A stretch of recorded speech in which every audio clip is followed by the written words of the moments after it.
Welcome to the MarcWes Sports Podcast.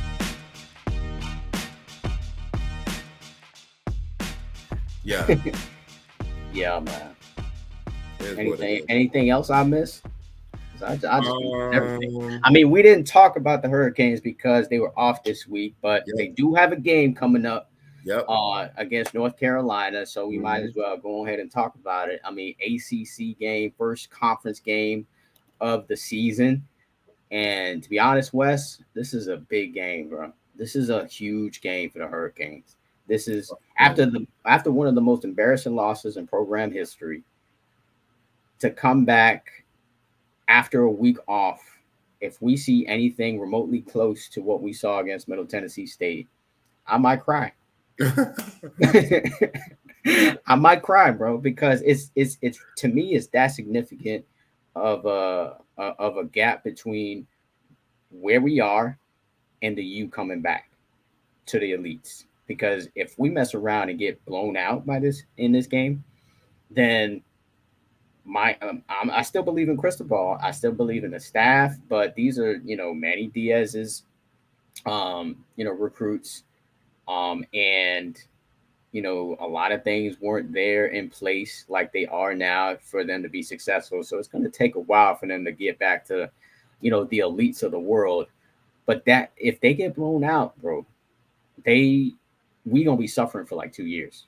You know what I'm saying? Yeah, we're gonna be suffering like 2 years. There's not, because I want to get back to the time where we go into a game like this and we know we're gonna win. And that hasn't happened for a long time.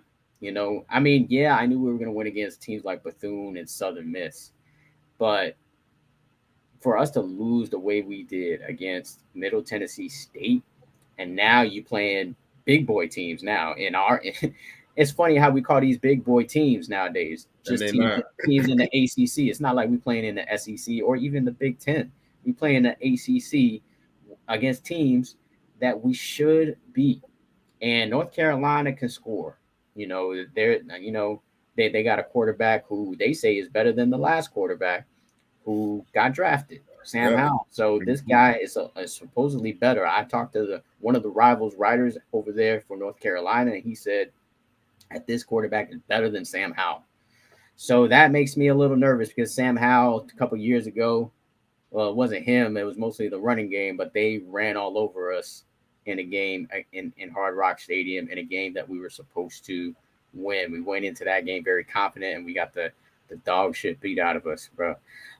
But now this game here, it's really pivotal. It's a game that it's going to tell us a lot about the future.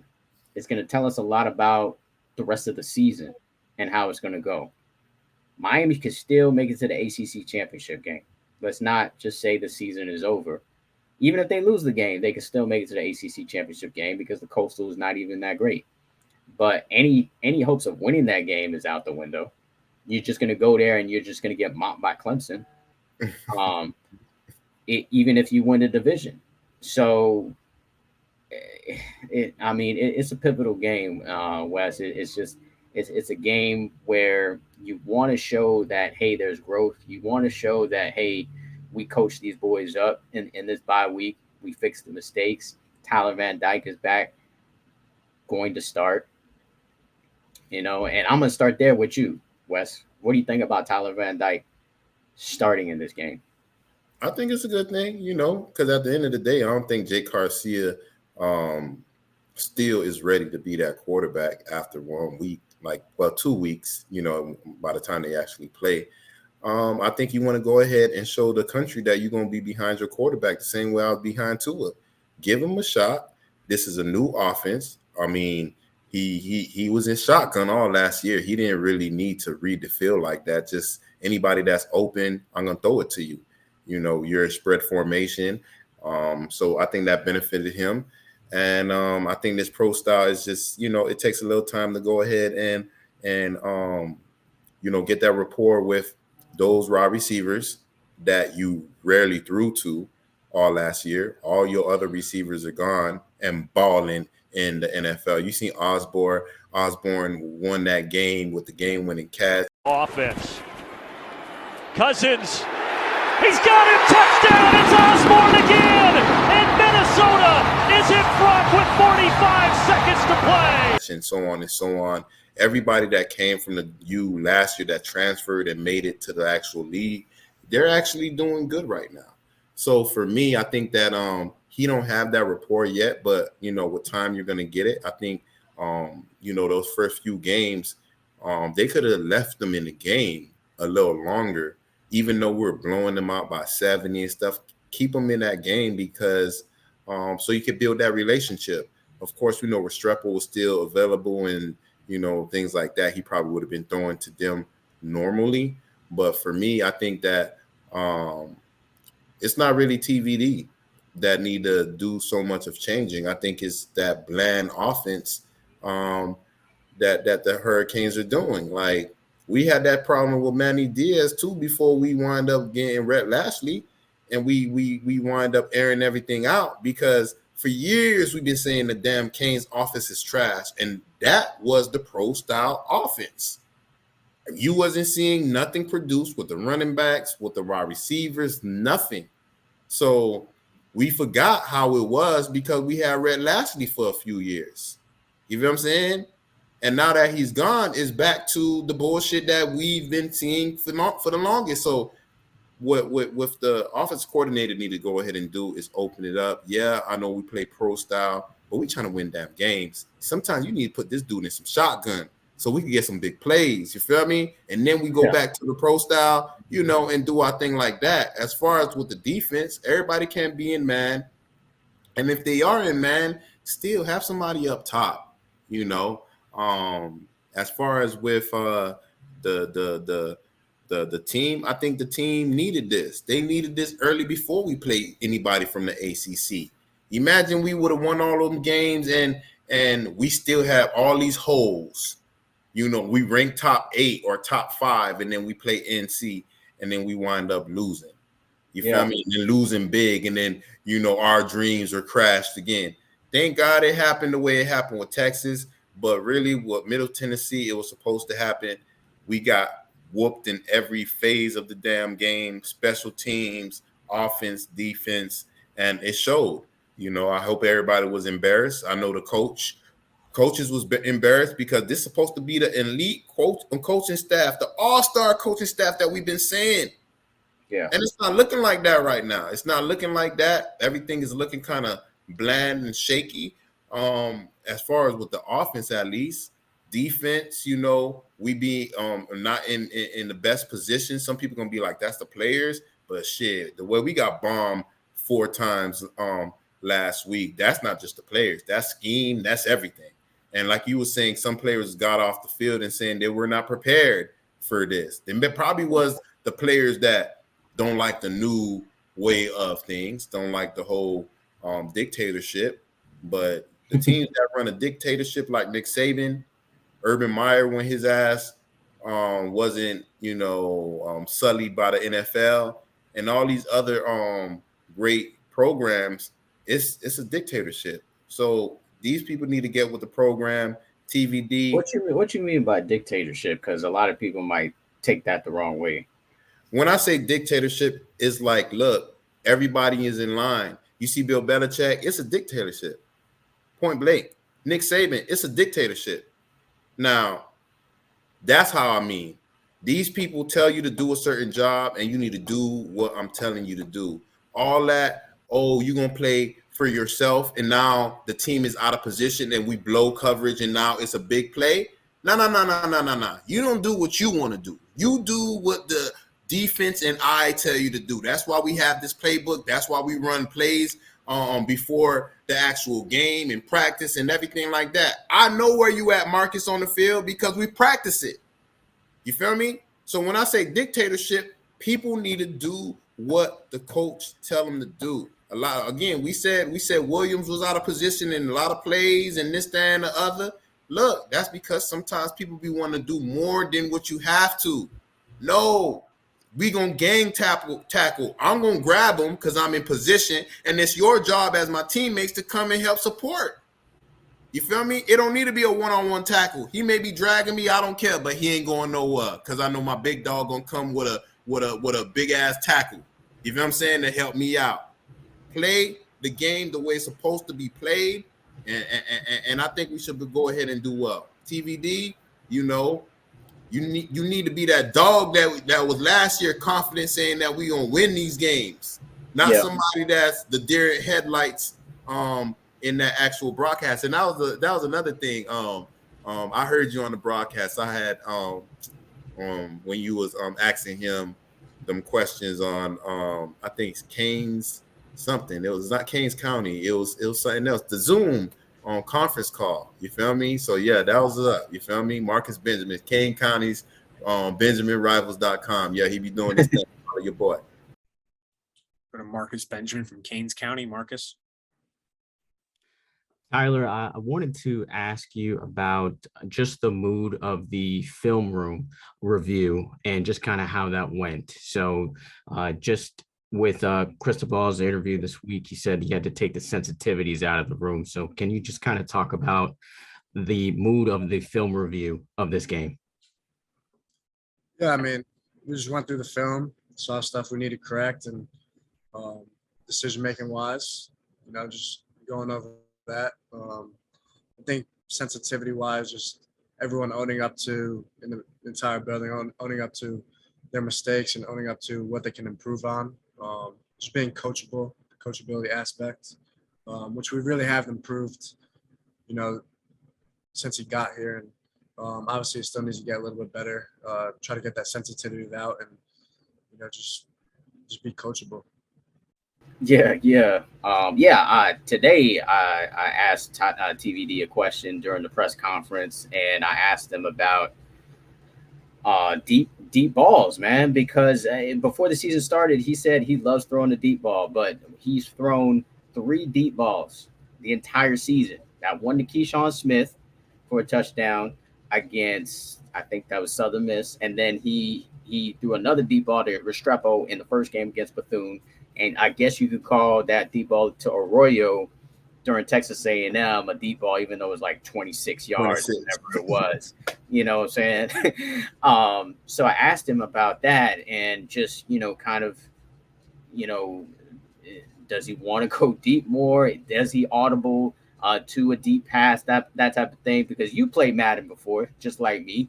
When you see one-on-one, you're going to hit the hot route. You know what I'm saying? Hit the hot route on one-on-one and see if he can beat the one-on-one matchup. And we're not seeing a lot of that from the Hurricanes. And I think, I mean, it looks bad. Obviously, it is bad. You lost to Middle Tennessee State, a team that you were favored by 25 points to beat. So that is definitely bad. But at the same time, I think this team is fixable, you know, because you take away the 5 big plays, the 5 big class plays that they gave it to Middle Tennessee, and this might be a different ball game. If all the drop balls in the Texas A&M game were caught, I think that's a different ball game. So it really comes down to execution. So just like to your point, the coaches seem to have these players in the right position to make plays. There's a film review that's on canescounty.com by my guy Steve-O, who breaks down every play. And if you see that breakdown, he shows you, hey, this guy's running open. This guy's running open. This guy should be a big play. That should be a big play. But it's either like an underthrown ball, a drop ball, or, you know, it's just execution wise. They're just not executing. And then on defense, you give up that many big plays and you don't really turn the ball over or get turnovers. A lot of them you're likely going to lose the game. So they just can't give up any big plays, and we need to see some big plays. It's really that simple. I know it sounds simple, but like that's really what needs to happen with this team. You can't give up these big plays. DJ Ivy, I'm sorry, you were super senior, and you need to act like you are an NFL draft pick, because body-wise, you are that. Speed-wise, you are that. Just head-wise, you're not, because you be in the right position. You just don't turn your head around, and then you just got beat straight up for a 98-yard play for a touchdown. Tyreek Stevenson is getting beat deep. You know what I'm saying? James Williams is blowing coverage, and the Hurricanes are getting beat deep. Like, I don't understand how you got these highly recruited players, and those three all from South Florida. Tyreek from Southridge, DJ Ivey from South Dade, James Williams from American Heritage.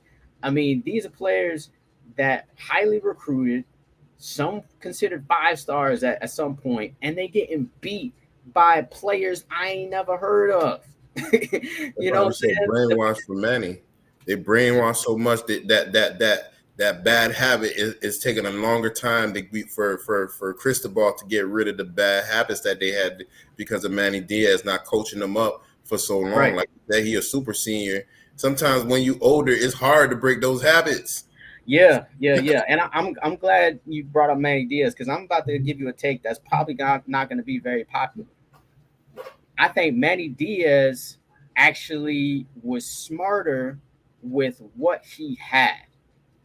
Coach Cristobal is going at this like he's got Alabama or he's got like Michigan, you know, so we could just bully them and we're going to win this game. No, you got to be more creative. That's why Manny Diaz was like, okay, I'm going to bring in Brett Lashley so we can get these guys in space to make plays. I'm gonna bring in something like the turnover chain so we can get turnovers to win the game. Because a lot of the times, if the Hurricanes didn't get turnovers, they didn't win. You know what I'm saying? And they're not really generating a lot of turnovers like they did before. Man, I understand, Cristobal, you want to take the turnover chain away. You want to start a new culture, but you still need the turnovers. You know what I'm saying? You still need to turn the ball over because this is a momentum game. College football with these kids is a momentum game. Once they get down, it's hard for a team to kind of come back unless you got an all-world quarterback. You know what I'm saying? Because these kids, they get down on themselves or they start talking smack to each other as teammates, and then it's just a snowball effect. They need to just first of all, I think the coaching staff just needs to execute with what you got. And your offensive line, for the most part, has been playing pretty well. You know what I'm saying? Your running backs have been playing pretty well. Henry Parrish is averaging 5 yards a carry. Jalen Knighton, not healthy. You know, you can tell he's not all the way healthy. Don Chaney, we haven't seen him all season. Javonte Citizen is supposed to be this next best running back. Got hurt in training camp. Your best receiver, Xavier Sheppel, hurt. Maybe your second best receiver, Jacoby George, also hurt and was suspended for the first 2 games. What about Avonte Williams? Who? Avonte Williams. Avonte Williams is been kind of a mystery, man, because he apparently is not playing good enough in practice for him to get playing time. He's being outplayed by Cam Kinchins, who to me has been probably the best safety we've been this season. He's got 2 interceptions, always in on tackles. And then you got James Williams, who's been, he misses some plays. He's a little over aggressive at times, but he makes a lot of plays as well. Who do you think is better, Avonte Williams in that position, Avonte or James Williams? Because I think Avonte Williams athletically projects better to the NFL. Like he projects like he can do more. He's more rangy, and James Williams is more this undersized in the box safety. You know what I'm saying? So he doesn't project to the NFL. I think Avonte Williams, if he can get it together, would be the best safety on the team. But apparently he's not doing that in practice because he's not getting no playing time. He's only in on special teams. He's just not showing what he's supposed to be. And to be honest, if there were rumors about him transferring out, and I don't know if you knew that, but he on his social media, he took off everything from every Miami Hurricane thing off of his social media. I've seen that. After the I think this was after the Texas A&M game that he did that. And then but then, you know, he had a conversation with the coaches and he put everything back. But to me, he's still on transfer watch because if he's not getting, he was considered a 5-star safety. Yeah. You know what I'm saying? So if he's not getting playing time, I wouldn't be mad at him either. And he's got children from what I understand, or a child. I know he has at least one child. So he's trying to make sure he sets himself up to go to the league. And right now, if he's not playing in college, there's no way you're going to play in the NFL. So I'm not necessarily too mad at him at being mad about not being playing time. But from what from what we hear from the coaches is that he should be mad at himself for not really outplaying the other safeties on the defense. See, but my whole thing is you need to find a way to get all three players in the game. I mean, you got to go ahead and have all three. I would have Cam Kitchens and Avante Williams in the back, deep, and then I have Williams. Look, you're gonna be playing linebacker. I'm sorry, you're gonna be playing linebacker, or you're gonna be playing like a helper. You feel me? Like a nickel. You feel me? Yeah. Like playing that slot and doing it like that, because you should be able to dominate any slot receiver, because slot receivers are normally small and you're huge.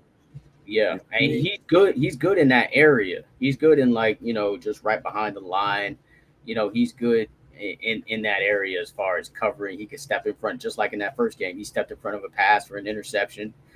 But he obviously wants to play safety, and I'm not necessarily sure if he's better suited to play that nickel like other players like Corey Couch is, or what I hear is that Daryl Porter is probably going to get some more playing time. So we'll see about that.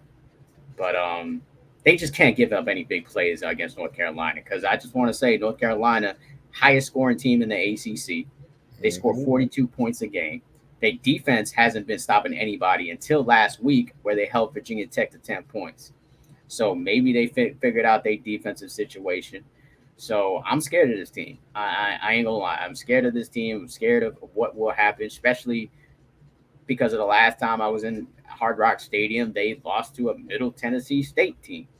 So North Carolina recruits at a way higher level than a Middle Tennessee State. So I'm worried, but I'm also excited, because this is an opportunity for Tyler Van Dyke to really kind of show, hey, I am an NFL worthy quarterback, and it's an opportunity for these receivers to finally step up, man, because Frank Ladson finally showed up last game. Keyshawn Smith, we need to see a lot more of him. We need to see Brashard Smith in space a whole lot more. And Michael Redding, I'm out on Michael Redding. I don't think he's the guy, and I don't think he should be playing as much as those other receivers. And then the tight ends. Tight ends need to be getting in the game. I did hear that, Arroyo probably not going to play. I heard he got hurt in practice, so he might not be playing. So it's just going to be Mallory, possibly some of the backups like Mammarelli. Jaleel Skinner, I think, should get more playing time as well. He's just a true freshman, but he's a guy that I think could probably contribute immediately. And Khalil Brantley also might get some playing time at tight end as well. But Miami's hurting right now, emotionally and physically. And this is a big game to kind of rejuvenate themselves. But I'm worried, bro. I'm worried too. You know what I'm saying? The only reason why I'm picking the Canes is because they're the Canes. Other than that, I would say we'll lose. So I'm going to go ahead and say, I don't know the exact score, because I don't have so much confidence in our offense to be high-powered like that. I'm just going to say that we're going to win by 3, whatever it is. Yeah, me too. I mean, that's pretty much the same thing for me. I'm going to say it's like a 45-42 type of game. And Andres, or Andy, as we call him, Andy Borregales, going to kick a field goal to win this game, hopefully. But they just can't give up any big plays. I would live with if they get if teams get first downs or whatever, get down to the red zone and they can hold them to field goals. I'll be happy with that. Then rather than giving up these huge big plays, demoralizing big plays, and then at the same time we can't hit those big plays on the offensive end. It's just going to be emotionally draining for the Hurricanes. And then the fan base is not going to be kind, bro. Miami fans are not kind.